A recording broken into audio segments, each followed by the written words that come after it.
Mais bonjour et bienvenue pour la troisième vidéo, troisième entretien avec Laurent Château sur la Tao Entreprise. Donc Laurent Château, bonjour. Alors dans les deux premières vidéos, vous nous avez parlé de la Tao Entreprise, vous nous avez parlé de la théorie des 5 éléments, vous nous avez parlé du modèle POC, vous nous avez aussi parlé de la notion de vision. Est-ce que tous ces éléments-là ne se rapprochent pas de ce qu'on appelle aujourd'hui le développement durable ? Oui, vous avez raison, le développement durable, c'est donc une idée qui a maintenant plus de 20 ans. On s'en est beaucoup servi lors de l'accord de Kyoto en 92, mais c'est plutôt un concept qui est en fin de vie aujourd'hui. Donc de plus en plus, on débaptise. Le CNRS, par exemple, a débaptisé son département développement durable en environnement et écologie. Vous voyez, donc bon, mais c'est vrai que le développement durable procède de ce que Cannon disait, c'est-à-dire que les sociétés internationales n'auront pas de devenir si la planète n'en a pas. Bon, donc ça paraît assez simple. Donc on connaît le développement économique, développement social, sociétal et environnemental. Donc ça c'est toujours le cas. L'inconvénient du développement durable, c'est qu'aujourd'hui tout le monde dit en faire. Sauf qu'on ne sait pas si c'est vrai ou si c'est pas vrai. On appelle ça aussi le greenwashing par rapport à des gens qui disent en faire et qui n'en font pas. Donc ça c'est très gênant. Et également, ce qui est gênant, c'est avec le développement durable, c'est que lorsqu'il y a du développement durable dans les entreprises, dans beaucoup d'entreprises en tout cas, c'est un dispositif ou des outils, une démarche, une philosophie qui vit à côté du métier, à côté de l'opérationnel. Donc c'est forcément quelque chose en plus du reste, en plus du métier, et forcément c'est assez mal vécu par les opérationnels qui ont ça à faire en plus du reste. Alors que théoriquement ça devrait être la colonne vertébrale de ce qui anime à la fois la vision de l'entreprise, le projet de l'entreprise et puis l'action au quotidien. Et dans les faits on constate que c'est très peu le cas, même si on sait que ceux qui le font dans le cadre du développement durable, de la RSE, responsabilité sociale, sociétale des entreprises, etc., ça marche très bien. Malgré tout, c'est assez rarement le cas. Bon, et qui plus est, le développement durable, c'est un concept encore un peu froid, c'est-à-dire qu'on sait qu'il faut qu'on travaille dans la dimension économique, sociale, sociétale, environnementale, mais on n'explique pas encore trop pourquoi. C'est-à-dire que là encore, cette notion de vision, elle est un peu abstraite, elle est un peu diffuse, et on ne sait pas trop quoi faire avec ces trois dimensions, sinon faire du bien pour chacune d'elles. Donc l'idée du sens, le développement durable ne répond pas complètement à la question du sens, et ça ce sera la vision d'entreprise dont on a déjà parlé, qui y répond. Et malgré tout, j'ai essayé de traduire ce que l'on pourrait faire avec le développement durable et la notion du sens au travers du disque des 9 harmonies qui est détaillé notamment dans un des articles que j'ai mis en ligne sur mon site internet. Mais voilà, donc on peut aller plus loin que le développement durable. Le développement durable, c'est mieux dedans plutôt qu'à côté, et que quand c'est une véritable conviction et quand c'est mis au service d'une vision plutôt qu'en simple outil finalement qui est subi plutôt que choisi par à la fois les dirigeants et les collaborateurs. Alors dans ce que vous décrivez justement, les entreprises dites libérées ne font-elles pas la même chose ? Oui, c'est vrai que la Tao Entreprise, à pas mal d'égards, s'assimile à une entreprise libérée. L'entreprise libérée, vous le savez, c'est un modèle qui nous vient d'outre-Atlantique, qui se crée à peu près une entreprise libérée par mois en France, où une entreprise le devient.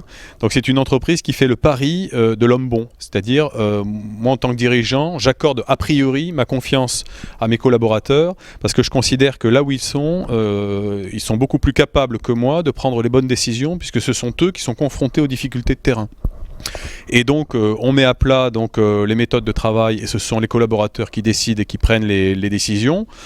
Si on doit changer un fauteuil et pour en prendre un plus ergonomique, c'est pas moi patron qui est mieux que le collaborateur en mesure de dire que c'est ce modèle-là de chaise ou de siège qui convient plutôt que tel autre. Donc on fait confiance. Donc on met à plat ce genre de décisions, des décisions opérationnelles. On remet à plat les organisations, les organigrammes. Au passage, on peut faire sauter un ou deux niveaux organisationnels. On peut même mutualiser les budgets, et puis on introduit la notion de justice au sein du système et de liberté, donc liberté à tous les étages, tout le monde est capable d'innover.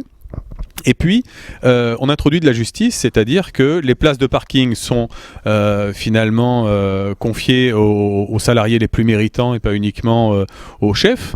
Voilà, il n'y a pas de golden parachute, il n'y a pas tout ça. Donc on est vraiment dans un mode de management beaucoup plus humain, qui n'est pas basé sur le contrôle. Donc on gagne du temps, on gagne des ressources, et avec des résultats qui sont tout à fait spectaculaires. Et donc ce sont des modèles intrigants, mais qui suscitent l'intérêt de plus en plus du du monde économique.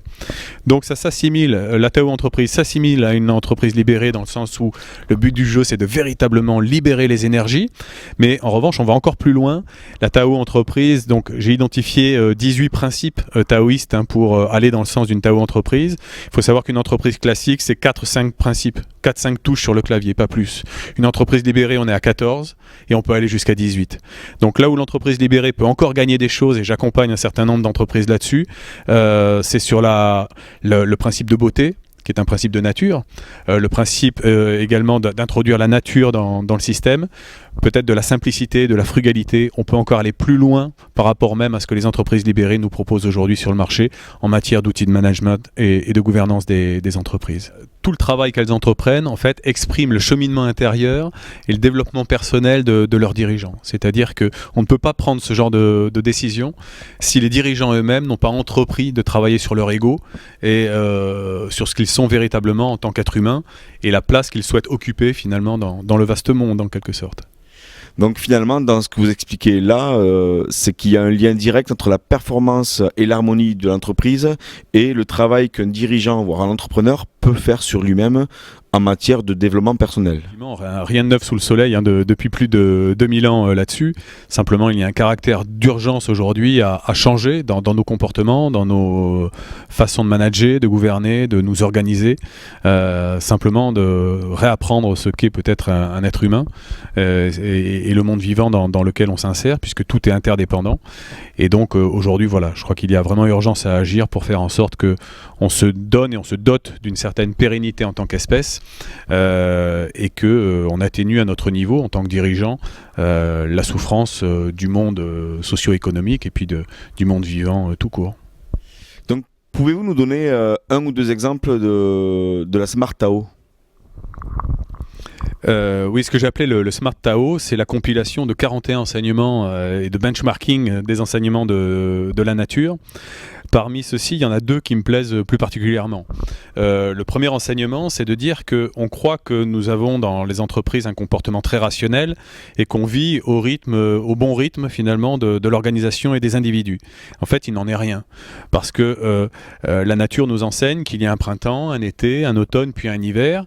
Et je vous le donne en mille. En règle générale, quand on entre en dormance, c'est-à-dire à la fin de l'année, l'hiver, c'est plutôt à ce moment-là qu'on dort davantage, les nuits augmente et le jour raccourcit. Eh bien, c'est à ce moment-là dans les entreprises qu'on fait les bilans, les inventaires, qu'on remet les rapports de fin d'année et qu'on travaille comme jamais. Inversement, pendant l'été, eh bien, on est au mieux de notre forme, les nuits sont courtes, les jours sont très longs, on a la pleine capacité d'agir, c'est le Taiyang, c'est la grande action. Eh bien, c'est à ce moment-là que, je vous le donne en mille, on part en congé, alors que dans les sociétés traditionnelles, eh bien, on en profitait pour moissonner, travailler dans les champs et être extrêmement actif. Eh bien, c'est le moment où les entreprises décident de mettre tout le monde en congé et de faire autre chose que de travailler. Donc, il y a une incohérence. Même nos rythmes économiques sont anaturels par rapport au rythme simplement d'une société traditionnelle qui écoutait les biorhythmes des individus et les rythmes simplement de la saison et de la nature. Le deuxième exemple que je voudrais citer, c'est un principe taoïste, le principe de la frugalité. Je me souviendrai toujours de cette entreprise qui souhaitait exporter en Russie et qui a fait des pieds et des mains pour trouver des acteurs au niveau local, des centres d'expansion économique, trouver des relais du consulat ou des ambassades de France là-bas pour trouver le moyen d'exporter leur production en Russie. Donc ils ont déployé beaucoup de temps, beaucoup d'argent, sans poser la question en interne de qui parlait russe et de qui était en mesure de trouver des relais là-bas. Et ils ignoraient qu'en fait ils avaient en leur propre sein, finalement, dans leurs propres équipes, des gens qui parlaient russe et qui passaient toutes leurs vacances très régulièrement dans leur famille là-bas. Donc ça veut dire que la méconnaissance des équipes génère des perditions, un gaspillage absolument inouï. C'est pour ça qu'on parlait de sous-performance tout à l'heure, qui fait qu'on n'est pas du tout dans le principe de frugalité. Le principe de frugalité de la Tao entreprise, c'est d'identifier les compétences les ressources qui sont les miennes, de les identifier clairement et ensuite d'utiliser le moins d'énergie possible pour le plus grand levier, la taille de levier possible derrière. Donc c'est ce qu'on appelle un principe de frugalité. C'est la nature qui nous l'enseigne et c'est un principe taoïste qui figure parmi les 18 que j'ai listés dans le livre. Et ça, c'est un exemple parmi les 41 enseignements de benchmarking de ce que j'ai appelé le Smart Tao.